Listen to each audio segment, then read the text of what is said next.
مشاهدي النصيب، برافو شابو هنا من عندي. الله يعزك. اكيد شيء رائع اليوم. في خبر عاجل، نشرت تقارير إخبارية قبل قليل من اليوم الجمعة خبرا عاجلا يفيد بأن الفيفا قررت إقصاء فريق اتحاد العاصمة الجزائرية من البطولة الإفريقية، وجاء ذلك بعد توصل الاتحاد الدولي لكرة القدم الفيفا بوثائق خطيرة تؤكد تلقي الحكم التونسي لرشوة من الفريق الجزائري قبل أيام على انطلاق المباراة، وذلك عن طريق وسطاء، إضافة إلى وجود تدخل أيضا من الاتحاد الجزائري لكرة القدم هو الآخر في القضية.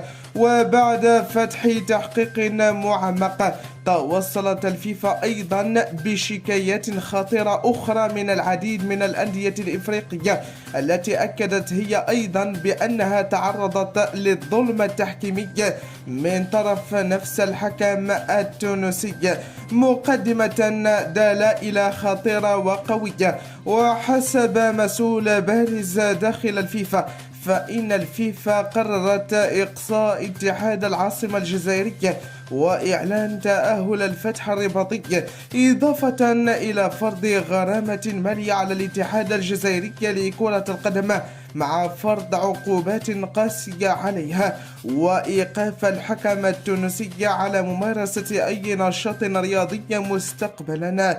فما هو رأيكم في هذا الحكم الذي خرجت به الفيفا ضد الحكم التونسي والجزائر؟